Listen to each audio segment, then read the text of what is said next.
I just got through the pain of watching LSU lose Game 2 against Tennessee in baseball. And now we got the LSU spring game here. Now I did watch this live earlier. I'm just gonna go through and re-watch the highlights, see what things I may have missed, and just give my thoughts on the spring game overall. Here we go. So, oh golly, that is loud. I thought Nussmeier, good catch there by Aaron. But yeah, I thought Nussmeier in this game looked really good. Obviously, he went like 7 for 7, had about 150 yards, I believe. That's just off the top of my head. Josh Williams, man. Josh Williams is an absolute dog. He's been one of my favorite players on the team the last couple years. Taylor, the 10-yard gain 45. 4-3 look again, and here's oh yeah, wide ass open. I mean, beautiful throw, man. I'm surprised that Nuss didn't throw it right there. I mean, he's so open, dude. And Nuss is looking at him. You can tell that Nuss is looking right at him. Here's Nussmeier. I don't know why he didn't throw it there, but I guess he just wanted to make it interesting. Maybe wanted to make sure he got it over top of the DB's head, Sage. I guess if he threw it there, it would have been a closer play, maybe. Oh, we got a little celebration here in the end zone. Don't know exactly what's going on, but... Little duck goose. Womack just threw the ball. That's a busted coverage, man. It's a good find by Nussmeier. Climbs in the pocket. I didn't notice Womack just throw the ball like that. He identifies Xavier Thomas as he just runs a vertical go route, unaccosted. Beautiful throw in the run there, man. A busted coverage, which last season defense we are very used to. I thought oh my goodness, I thought the defense played better as the game went on. Yeah, I thought the defense played better as the game went on. Obviously, the game ended up tying 34-34. You can't be good, you can't be great, you have to be elite. Collins racing ahead. Ricky Collins is QB2 also, by the way. He is, I think it's a solid gap.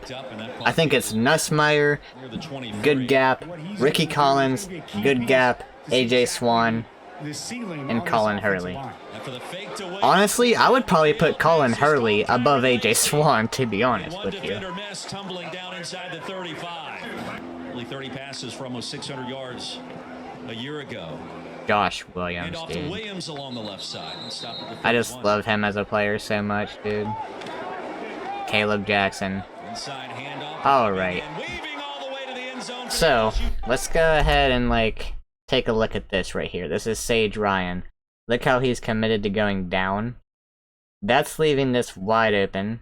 Right here is that Ashton Stamps. I'm terrible with numbers. I believe that's Ashton Stamps 26. Terrible. Awful. I don't know if he thought he was going to take this hole here. But Sage Ryan, if we just back it up a little bit more. Watch Sage Ryan. That little step up right here that he did, that little step up is all it needed. Because Caleb Jackson is quick as hell. Ashton Stamps and Sage Ryan both took steps down. And that's what allowed this huge gap right here, man. We just cannot have that. Cannot have that, dude. And from 33 yards out, 28, reaching Pater. After hitting the accelerator and getting downhill. All right, the extra point counts as a point advantage. At least the most experienced quarterback on this roster. After Jaden Daniels moves on to the NFL. On the right side and across the 40 goes Malachi Lane, a gain of 5. I thought our second team defense was really solid. Gabe Relaford had a really good game. I think he finished with 2 sacks, 2.5 tackles for loss. Nicholas also surprised me, dude. He was pretty heavily utilized in the second team offense. I'm really happy with how he played. Jair Brown, another one. Jair Brown had a good game. I think you're gonna maybe... They're probably not gonna show defensive highlights in this, but Jair Brown had a good pass breakup in the end zone. And on the way, they'll split the pipes. 17-3. Kylan Jackson is also a really good player. Kyren Lacy. Nussmeier to Kyren Lacy. Get used to that connection. 2 and white off to the races and a big Kyren Lacy, man. strike again with the extra point. They've got to get that cleaned up and get it fixed. And in the top 10 for Neighbors. Kyren Lacy is... Only starter loss on the offensive line at center. Here's Caleb Jackson. Yeah, Kyren Lacy is really gonna be What's coming back a good, you know, kind of replacement for Malik Neighbors and Brian Thomas Jr. The football, give yourself a great chance. Very good pocket presence there. I don't think he would have been sacked there or tackled, but you know, it's just touch there. But Collins with time. good awareness by Pimpton. And turn that edge. But yeah, the pocket presence from Ricky Collins was pretty good on that one play, man. Able to avoid and just get out of there. Avoid the pressure and just get out of there. Normally it's high maintenance quarterbacks and running backs. Punt of 44 yards. So definitely noteworthy to watch how he performs on a play like this. Taylor shifts, veteran tight end. Here comes pressure through the A-gap. It's picked up. Perkins was bottled up and the pass is incomplete. So the defense notches a touchdown. The pass intended for Lacy. And a turnover on downs makes it 24-22 with Ashton Stamps in coverage. Connectivity, did I remember those correctly? Come on. Cohesion, collaboration, communication, Roy Philpott. I was close. I like that we're, During that bowl game, I mean, obviously we have to go to a more traditional run game without Jaden Daniels being able to be our entire run game. Kimpton in the boundary outside. And that was, if anything, you know, besides the defense, of course, the other thing I was really worried about was, how, like, if we were going to be an efficient, traditional running game using their running backs. And, I mean, it looked pretty solid in this game. I mean, we have the best offensive line in the country, so I'm confident. I think that was AJ Swan. Keeping their own territory. Todd was listed as ESPN's number 5 kicker. Yeah, with our offensive line as good as it is, I think we are gonna be fine. I mean, when you have running backs like that, dude, it's also kind of hard to judge the defense in this game as well because we, you know, we're gonna be hitting the portal hard for defensive tackles. We need defensive tackle depth, man. Damn. We need it so badly. I mean, good pressure there to CJ Daniels. Look at this run, man. I was hype after that. I just love to see running through the tackles, man. CJ Daniels is going to be wide receiver. He's going to be a starting wide receiver at some point. If not the start of the season. Dude's so good. Third quarter comes to a close. On the field, he is a Colin Hurley. He can be brought down with a tackle for a sack. Kamarian Pimpton got hurt a few times in this game, which kind of scared me. I'm surprised he went in after the first one. Delivers in zone and incomplete, and looking for Sampson. And the defense, Dusty. And the drastic turn of events takes the lead for the first time at 32-27. Let's go, Summer. It's crazy. Colin Hurley is like 16 years old, dude. That's what I saw. He's 16 years old. That's freaking wild. Trophy of some kind if the defense wins the spring game. Crab legs or something, and the other ones have to eat sandwiches. Problems with the No, this is where Pimpton gets hurt. To the edge, the spin move, and out of bounds near the 33 on the lower body. Yeah, he just, I don't know. He just looked weird running all day. 3rd and 2. Pimpton did. To Peterson. I don't know if he was like dealing with an injury before. I don't know. Colin Hurley. Beautiful freaking pass to Kai Preen. Absolutely gorgeous dime.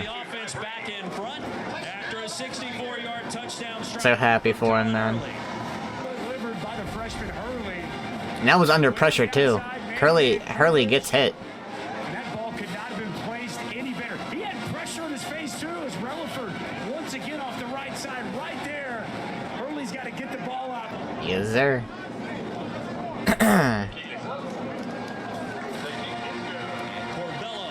Brooks with a BAT. Big, wide sweeping takeaways, but Gabriel Relaford. And a sack. And that's what tied the game. I'd say he's flashed to me as much or more than anybody. The defense with a stop in the backfield. Number 48. The spring game nearly in the books. Hurley wants to fire one deep again. As this guy an incomplete off the fingertips of Willis. Tied at 34. Yeah, so, I mean, not really a whole lot to these highlights, just a 9-minute video. But it should, I think, the majority of the big plays. Yeah, man, after this game, I do feel, honestly, a little bit better about the defense. I've been seeing people on Twitter not being happy about the defense at all and being like, oh, it's going to be a repeat of last year. I don't think it's going to be a repeat of last year. You don't learn a lot about a football team after a spring game. And I think our defense is going to be better. Significantly better than it was last year. I mean, you don't have this defensive staff that we have with Bo Davis, Corey Raymond, Blake Baker, Kevin Peoples. You don't have that staff and remain as awful as you were last year. I think our DBs looked good. PJ Woodland looked good. Toviano had a few good plays. Jair Brown had a couple good plays. There's a lot of competition in that DB room. I think our safeties I'm a little bit concerned about, but Kylan Jackson had a good spring game, and Deshaun McBride had a good interception in the end zone when they were just doing like the offensive drills with the defense on the field. But it was like before the spring game started, they were just doing drills. But Deshaun McBride is someone I'm really high on.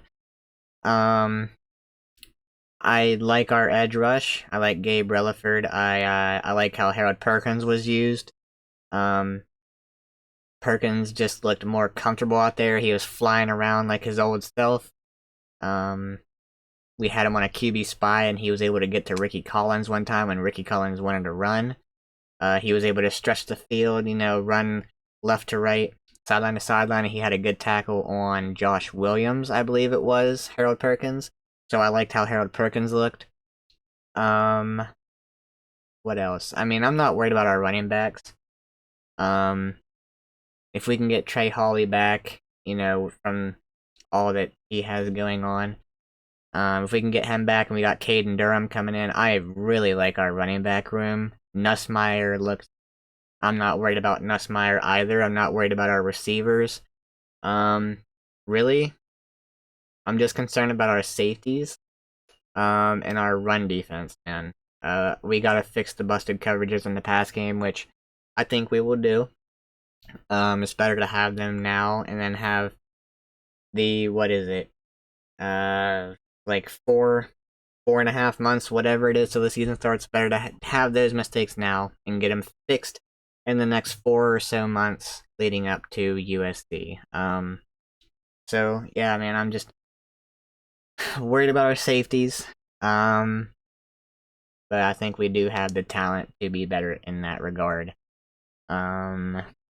Yeah, I mean, like I said, you're not gonna learn a whole lot about a team in a spring game. We're gonna just have to wait and see. I think we looked fine.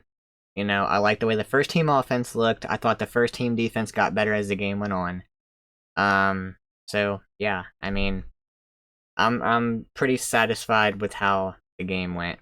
And this guy right here, Brian Kelly, he gonna get this shit fixed, man. But yeah, thank you guys for watching. I'm gonna be doing a lot of spring game highlights. There's quite a few. There's a lot today. So yeah, look forward to that. I will catch you guys in the next one. Drop a like, hit the subscribe button. Peace.